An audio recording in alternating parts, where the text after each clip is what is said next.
चलिए, तो हम आपको जैव प्रक्रम के बारे में बता दिए। और जैव प्रक्रम के बाद हमने हमने बताया कि जो जैव प्रक्रम होता है, जो भी जीव होते हैं अपना मेंटेनेंस करने के लिए किस किस उनको कौन कौन से प्रोसेस जरूरी होते हैं, और वो 5 प्रोसेस के बारे में हम लोग को बताया। सबसे पहला को प्रोसेस क्या बताया था हमने आपको? सबसे पहले बताया हमने पोषण। तो पोषण में क्या होता है? इसमें जीव होते हैं वह खाद्य पदार्थ को प्राप्त करते हैं और वह पोषण को प्राप्त करते हैं, ठीक है ना। खाद्य पदार्थ को प्राप्त कर उससे पोषण को पाते हैं। तो हम पोषण में पोषण फिर बताया, पोषण के बाद हमने क्या बताया था आपको? पाचन बताया था। पाचन के बाद हमने बताया आपको श्वसन। श्वसन के बाद हमने बताया आपको परिवहन, और परिवहन के बाद हमने आपको बताया उत्सर्जन, ठीक है। तो अब सबको हम क्या करेंगे, एक एक टॉपिक एक एक करके सभी टॉपिक को हम डिस्कस करेंगे। और ऐसा नहीं है कि सिर्फ आपको जो तुम्हारा पोषण था वो पोषण सिर्फ पोषण जो है थोड़ा सा पढ़ना है। जो भी पोषण आपका है वह पोषण का एक टॉपिक बायो में आपको पूरा पोषण पढ़ना है, ठीक है ना। और उस पोषण में हम क्या पढ़ेंगे? सबसे पहले पोषण जो होता है वह 2 प्रकार के होते हैं। अब हम किसके बारे में पढ़ेंगे? पोषण के बारे में। जो तुम्हारा पोषण होता है या कितने प्रकार के होते हैं?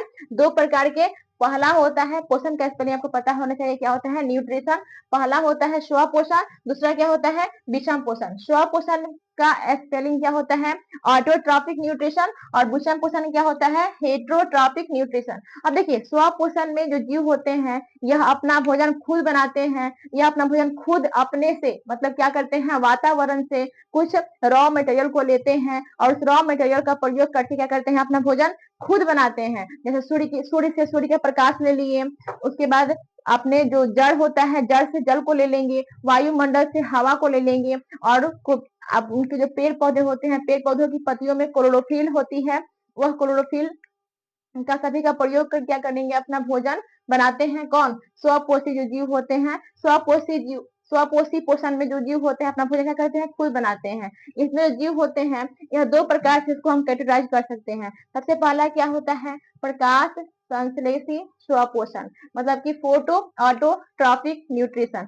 अब देखिए, यहाँ पे प्रकाश संश्लेषी स्वपोषण, दूसरा होता है रसायन संश्लेषी स्वपोषण यानी कि कीमो ऑटोट्रॉपिक न्यूट्रिशन होता है। यहाँ तक आप लोग को समझ में आ गया होगा। अगला है आपका पोषण 2 प्रकार का होता है। पहला स्वपोषण, दूसरा होता है विषम पोषण। विषम पोषण का स्पेलिंग होता है हेट्रोट्रॉपिक न्यूट्रिशन। अब देखिए, विषम पोषण जो होता है ना, इसको भी हम लोग 3 भागों में कैटेगराइज कर सकते हैं। पहला क्या होता है आपका? परजीवी पोषण, दूसरा होता है मृदजीवी पोषण, और तीसरा होता है प्राणी संपोषण। परजीवी पोषण का स्पेलिंग क्या होता है? Parasitic nutrition. और मृदजीवी पोषण क्या होता है? Saprotrophic nutrition. और प्राणी संपोषण क्या होता है? Holozoic nutrition. अब देखिए, इतना सही बातें हैं। अब सबके बारे में हम थोड़ा थोड़ा अब इस वीडियो में जान लेंगे, और सबके बारे में हम डीपली पढ़ेंगे, विस्तार से ही पढ़ेंगे, लेकिन बाद में पढ़ेंगे। फिलहाल हम देखेंगे स्वपोषण।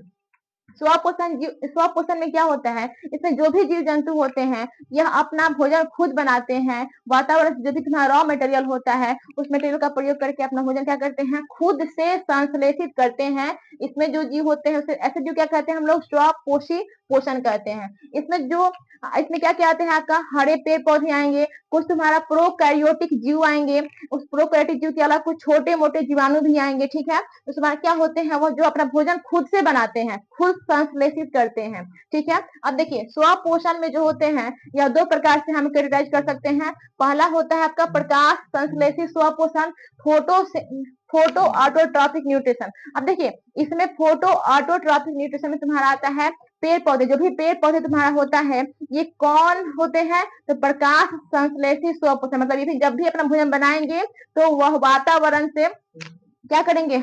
वायु को लेंगे कार्बन डाइऑक्साइड के फॉर्म में। उसके बाद तुम्हारा लेंगे क्या? सूर्य के प्रकाश से क्या लेंगे? प्रकाश को लेंगे, प्रकाश को अवशोषित करेंगे। उसके बाद क्या करेंगे बाबू? आपका क्लोरोफिल की उपस्थिति में, और जड़ से जो जल होता है जड़ के द्वारा जल को अवशोषित करेंगे। और इन सभी रॉ मटेरियल को लेकर के अपना भोजन क्या करते हैं? जो भी पेड़ पौधे होते हैं वह बनाते हैं, जिसे हम लोग क्या कहते हैं? प्रकाश संश्लेषी स्वपोषण। इसका परिणाम क्या होता है? Photo autotrophic nutrition. इसका मतलब ये मत समझ लीजिएगा कि खींच मेरी फोटो वाला कहानी है कि हाँ यहाँ पे फोटो खींचो सेल्फी ले लो रे, ये कुछ बातें हो रही है। नहीं, यहाँ पे फोटो का मतलब वो नहीं होता है कि सेल्फी ले लीजिए भैया दीदी मम्मी पापा सेल्फी ले लीजिए। नहीं, सेल्फी का मतलब ये नहीं होता है। यहाँ पे फोटो का मतलब क्या होता है बाबू? यहाँ पे फोटो का सिंपल और शॉर्ट मतलब क्या होता है? प्रकाश। प्रकाश से जो तुम्हारा सनलाइट होता है, वो सूर्य के प्रकाश जो होता है सनलाइट होता है, वो प्रकाश की बातें यहाँ पे हम कर रहे हैं, ना कि तुम्हारा सेल्फी वाले फोटो की हम लोग बातें कर रहे हैं, ठीक है ना। दूसरा क्या है आपका? रसायन संश्लेषी स्वपोषण, इसमें जो तुम्हारे क्या आते हैं, देखिए प्रकाश संश्लेषी स्वपोषण में तुम्हारा जो भी हरे पेड़ पौधे होते हैं वो सब किसके अंतर्गत आते हैं, वो तुम्हारा होते हैं क्या, प्रकाश संश्लेषी स्वपोषण। इसमें एक अपवाद है, इसमें एक अपवाद है, जो तुम्हारा पेड़ पौधे होने के बाद भी तुम्हारा पेड़ पौधे वो अपना भोजन खुद से नहीं बनाते हैं, और वह अपवाद क्या होता है, अमरबेल। क्या होता है, अमरबेल। अमरबेल तुम्हारा पेड़ है, पौधा है, सॉरी पेड़ नहीं बोलेंगे उसको हम लोग, पौधा बोलेंगे, लेकिन ये अपना भोजन खुद से नहीं बनाता है। अब काहे नहीं बनाता मिस जी, क्यों नहीं बनाता अपना भोजन खुद से, ऐसे कैसे हो सकता है। आप तो बोलते हैं कि जितना भी हरे पेड़ पौधे होते हैं ये अपना भोजन खुद बनाते हैं, लेकिन अमरबेल आप बोल रहे हो कि यह अपवाद है, अपवाद है तो अपना भोजन खुद नहीं बनाते हैं। क्यों नहीं बनाते हैं, आगे बात करेंगे कि अपना भोजन खुद क्यों नहीं बनाते हैं।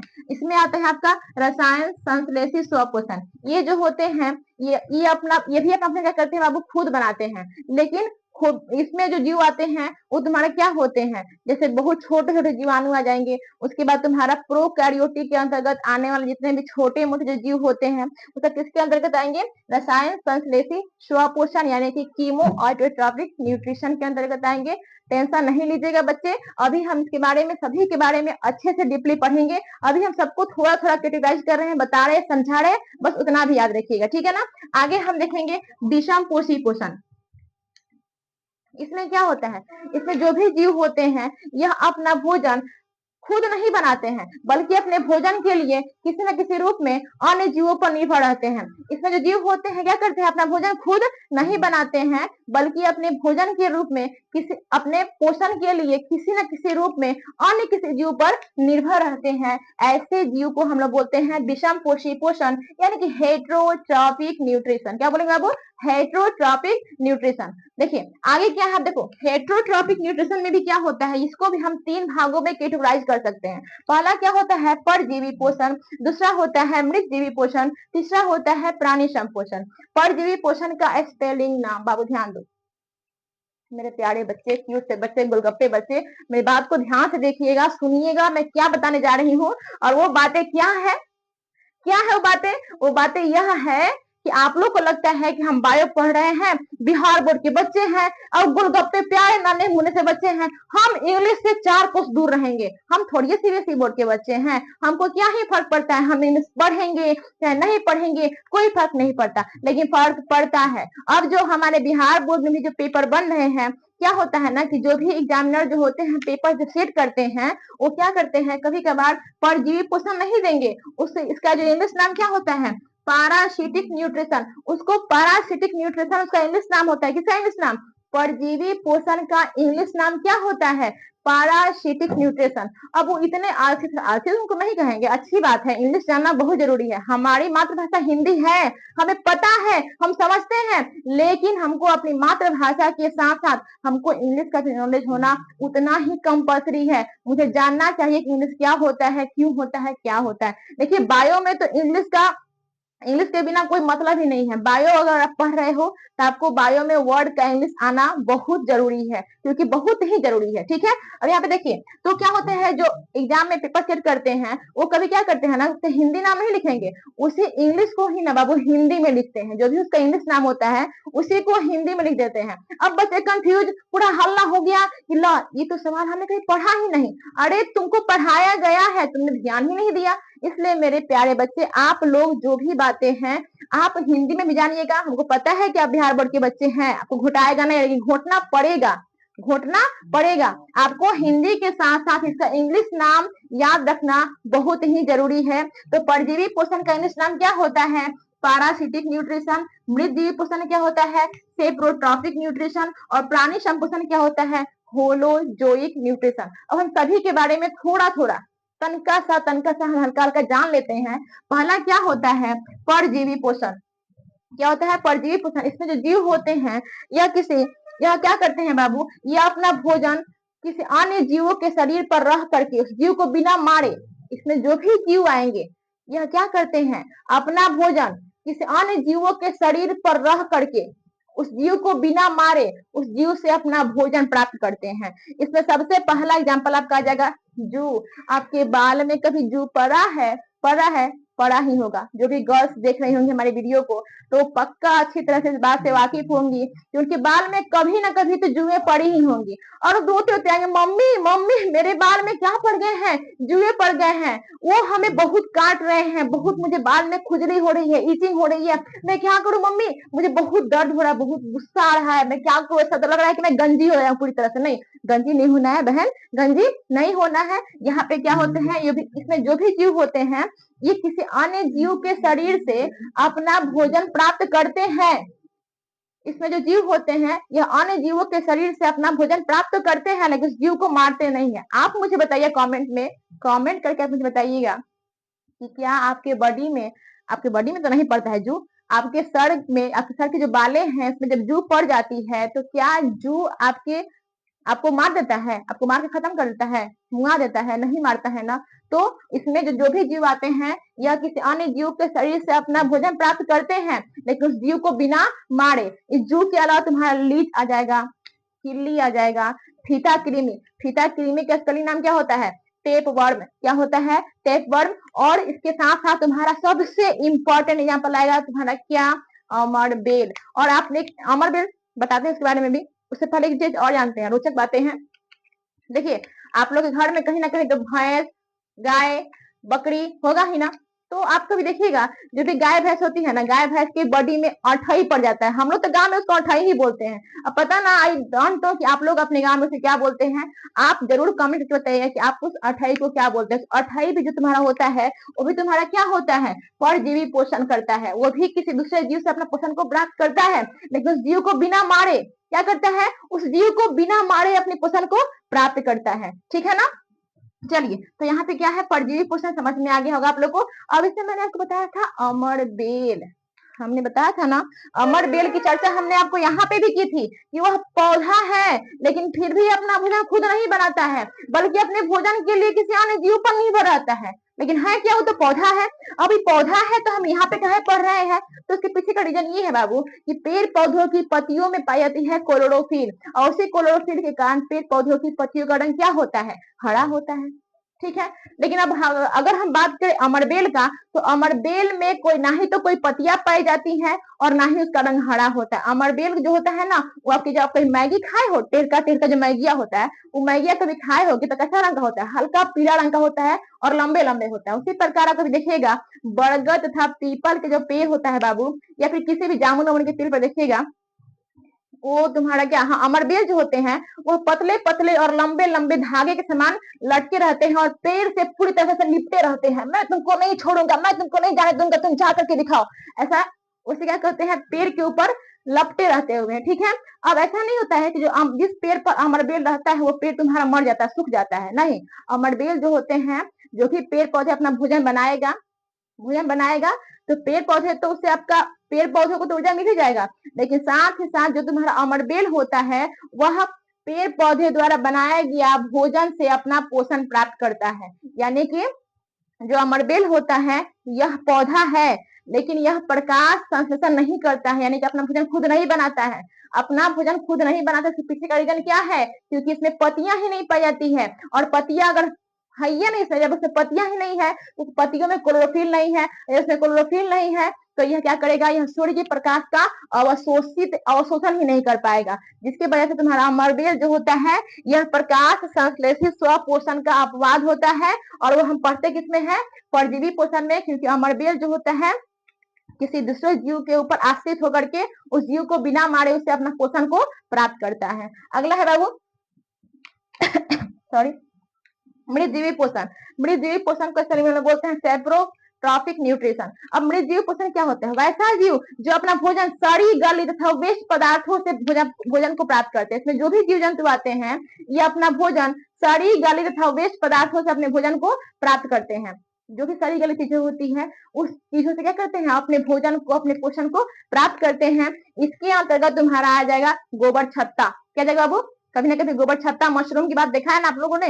तो भी जो भी जीव गोबर छत्ता जो होते हैं, ये सब कैसे जीव होते हैं? मृत जीवी पोषण करते हैं। और ये जो भी जीव होते हैं, ये अपना गोबर छत्ता के बाद आप लोग फंगस को देखे होंगे, कभी देखे होंगे कि पाव रोटी, रोटी के ऊपर 2-3 दिन का रोटी हो गया होगा और उस रोटी के ऊपर अगर पानी पड़ गया, पानी पड़ने के बाद देखिएगा रोटी के ऊपर ना हल्का हरे-हरे रंग का फंगस जम जाता है। या फिर कभी ये बात आप लोगों ने पक्का नोटिस किया होगा कि शादी-ब्याह में आप गए हुए हैं, तो शादी-ब्याह में जो खाना होता है 2 दिन का 3 दिन का हो जाता है, तो उसमें से ना बुझ-बुझ टाइप के से निकलने लगता है एकदम, लगता है फूट रहा है ऊपर, होता है ना? तो वो जो तुम्हारा ऊपर फूट रहा है ना, वो तुम्हारा क्या होता है, वो फंगस होता है। सब्जी के ऊपर, चावल के ऊपर, पूरी के ऊपर फंगस लग जाता है, ठीक है? तो वो फंगस तुम्हारा किसके अंतर्गत आएँगे? मृत जीवी पोषण, मतलब वो सड़े गले चीजों से अपना पोषण को प्राप्त करते हैं। आपके पाव रोटी में भी क्या होता है? फंगस होता है, ठीक है? उसके बाद बासी रोटी जो होता है, 2-3 दिन का जो रोटी होता है, उसमें भी क्या आ जाते हैं? फंगस आ जाते हैं। बात समझ में आ गया?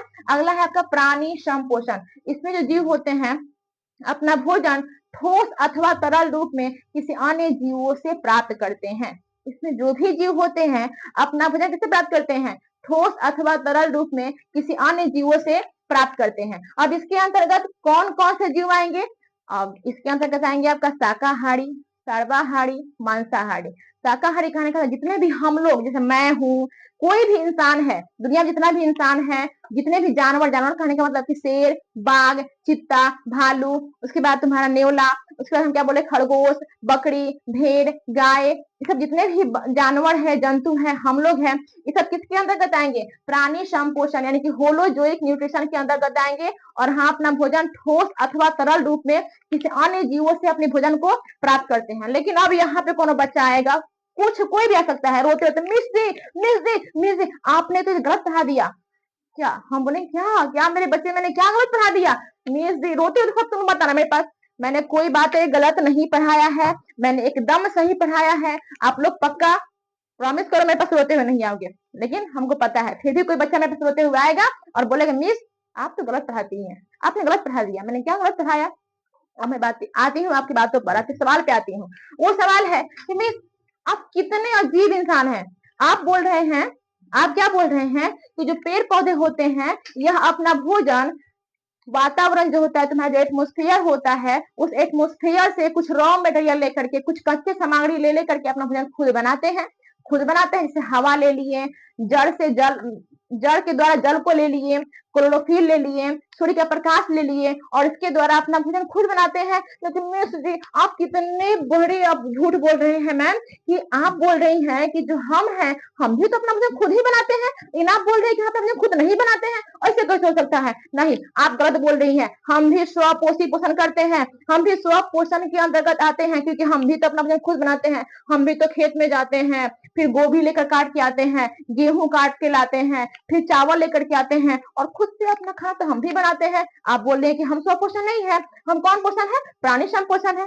ऐसा नहीं है बाबू, आप भी अपना खाना बनाते हो, लेकिन पहले जो पेड़ पौधे, जैसे तुमने गोभी गया, तो गोभी की अगर बात आप कह रहे हो, फूल गोभी जो होता है, या फिर धान का या फिर गेहूं का बात कर रहे हो, तो क्या धान को आपने उगाया है? आप सॉरी, उगाया तो आपने है, क्या धान को आपने बनाया है? नहीं। जो धान का पौधा है, जो तुम्हारा गोभी का पौधा है, वो पहले प्रकाश संश्लेषण प्रक्रिया द्वारा, जड़ के द्वारा जल को अवशोषित किया होगा, सूर्य के प्रकाश से प्रकाश को लिया होगा, उसके बाद वायुमंडल से CO2 को लिया होगा, और इन सभी उसमें क्लोरोफिल होगा, और इन सभी चारों प्रक्रिया का प्रयोग कर करके अपना भोजन को खुद बनाया होगा। आप तो खाली गए और जो तुम्हारे खेत में तुम्हारा जो गेहूं था, चावल था, उसको लेकर के आए और उसको आप इसे इनके बना करके खा लिए। तो क्या आप स्वपोषण है, स्वपोषी पोषण कर रहे हैं? नहीं मेरे बच्चे, नहीं मेरे गोलगप्पे, आप स्वपोषी पोषण नहीं कर रहे हैं। तो सुन लो मेरे बात बाबू, आप लोग रोते हुए कोई इसमें से नहीं आएगा कि मिस आपने गलत पढ़ाया और मुझे बात समझ में नहीं आई। मैंने आपको इसके अंतर्गत जो भी प्रॉब्लम आ सकती है, मैंने आपकी हर प्रॉब्लम को सॉल्व किया। और एक बात और बाबू, हाँ मुझे पता है कि आप लोग को दिक्कत होगा और आप सब डिजिटलाइज जमाने के बच्चे हैं। आप सबको क्या चाहिए? डिजिटल बोर्ड चाहिए। मुझे माफ कीजिएगा बाबू, मैं अभी डिजिटल बोर्ड प्रीफर नहीं कर सकती हूँ, मैं अभी डिजिटल बोर्ड प्रीफर नहीं कर सकती हूँ। आप लोग मुझे बहुत सारा प्यार दीजिए, सपोर्ट कीजिए मुझे। अब मेरे वीडियो पर अच्छे से कमेंट कीजिए, मुझसे कहीं गलती हो रही है तो गलती को बताइए मुझे। मुझे किस टॉपिक पे वीडियो बनाना चाहिए, ये सभी बातें मुझे कमेंट में बताइए। अगर हमसे कोई भी गलती अगर हो रही है, मुझे पढ़ाने में क्या दिक्कत हो रही है, बाबू कुछ भी अगर दिक्कत आ रही है, तो मुझे अपनी बड़ी बहन समझकर बाबू मुझे सपोर्ट कीजिए, मैं साथ दीजिए, मुझे प्यार दीजिए बाबू, जिसकी वजह से मैं भी आप लोग के लिए डिजिटल बोर्ड ला सकूं और डिजिटलाइज जमाने में मैं भी आपको पढ़ा सकूं। अभी मेरे पास यही है, मैं इस पर ही अपना ज्ञान को आपको बांटने की कोशिश कर रही हूँ। चलिए बच्चे, थैंक यू, अब कल देखते हैं।